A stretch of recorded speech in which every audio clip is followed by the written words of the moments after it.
सबसे पहले तो साहब नीचे करो। सारी बातों का लाखन मायदे के अंदर जो दुखद घटना हुई, नीचे करो। बहादुर रोड के अंदर जो दुखद घटना हुई, और आज मैंने आपको राजीव गांधी स्टेडियम की हालात दिखाने के लिए आपको आमंत्रित किया। आप यहाँ पर आए मेरे बुलावे पे। मैं इसका बहुत धन्यवाद करता हूँ कि आपने इतनी प्रॉम्प्टली 2 घंटे के नोटिस पर आप लोग यहाँ पर आए। लाखन मायदे के स्टेडियम में सरकार तो स्टेडियम क्या करेगी, एमपी लैंड से भी 17 लाख रुपए उन्होंने 12 और 6 18 लाख रुपए 18.5 लाख दिए, और वो भी उसी बास्केटबॉल के लिए दी, उसी ग्राउंड के लिए दी गई जिसमें कोई कार्रवाई नहीं की गई। उसके बाद बहादुरगढ़ में भी यही बास्केटबॉल के पोल का और दोनों जगह पोल दिए, पोल जर्जर हालत में है, सब कुछ है। ये बहुत शर्म की बात है। सरकार को इस पर चिंतन करना चाहिए, और सरकार को कोई भी शब्द सरकार ने खेद प्रकट करने के लिए नहीं किया इस बात के लिए। यहाँ पर आके कह के गृह मंत्री जी के भी युवा हमारे हाथों से चला गया, 1 करोड़ चला गया, तो नेग्लिजेंस किसकी है, गलती किसकी है, जिम्मेवार कौन है, इस बात की इंक्वायरी होनी चाहिए। और सबसे बड़ी बात यह है कि जब आप मेंटेनेंस के लिए फंड्स नहीं दोगे, आप बजट नहीं दोगे, तो सभी बिल्डिंगों का, सभी स्टेडियम का यही हाल रहेगा। 471 स्टेडियम राजीव गांधी जी के नाम से सारे स्टेट के अंदर बने थे। हार्डली 17, 12, 20, 25 स्टेडियम हो सकते हैं कि जहाँ पर थोड़ी सी वर्किंग कंडीशन में हो, जहाँ पर स्पोर्ट्स पर्सन भी जा सकते हो और लोग भी जा सकते हो। बाकियों में भी वही हाल है। और सबसे बड़ी बात यह है कि ये स्टेडियम 112 एकड़ में हरियाणा में सबसे बड़ा स्टेडियम है।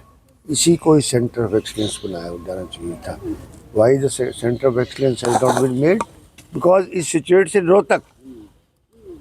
मैं बुरी कन्विक्शन के साथ इस बात के लिए कहूँगा। ये कहते हैं ना कि मैं कोई भेदभाव नहीं, सभी एक समान सबको रखते हैं, एक समान की सारा कुछ सामने नज़र आ रहा है। इस बात के लिए आप देवीलाल स्टेडियम गुड़गांव को मेंटेन कर सकते हैं, आप देवीलाल स्टेडियम पंचकुला को मेंटेन कर सकते हैं, आप राजीव गांधी स्टेडियम को अच्छी तरह क्यों नहीं मेंटेन कर सकते, इसके लिए फंड क्यों नहीं रिलीज कर सकते, इसको क्यों नहीं सेंटर ऑफ एक्सीलेंस बना सकते। आपने अपने मेरे सामने साथ में घूम के आपने देखा कि इस स्टेडियम का कितना बुरा हाल है, क्या नाम है, बास्केटबॉल कोर्ट का कितना बुरा हाल है। ये मेन एथलेटिक स्टेडियम है, उसका आप देखो कितना बुरा हाल है, इन कुर्सियों का कितना बुरा हाल है। यहाँ सारा सफाई करके ये पूरा ट्रक भर जाएगा कबूतरों की बीट से ये हो जाएगा। और मैंने 2019 से लेके 2024 तक हर एक सदन में जो भी आया, चाहे वो डिमांड्स ऑफ ग्रांट्स में आया, एप्रोप्रिएशन बिल आया या मेन बजट आया, मैंने इसकी मांग रखी वहाँ पर। और इस बार तो मैंने क्वेश्चन लगाया था इस बात के लिए, तो उन्होंने कहा कि हम 28 करोड़ रुपये इसके लिए दे रहे हैं। मैंने कहा 28 करोड़ से बात नहीं बनेगी। चलो कहा कि सिर्फ 2 करोड़ रुपये थोड़ी बड़ी मेंटेनेंस के लिए दे रही हैं, ना वो 2 करोड़ रुपये खर्च हुआ, ना ही 28 करोड़ रुपये खर्च हुआ।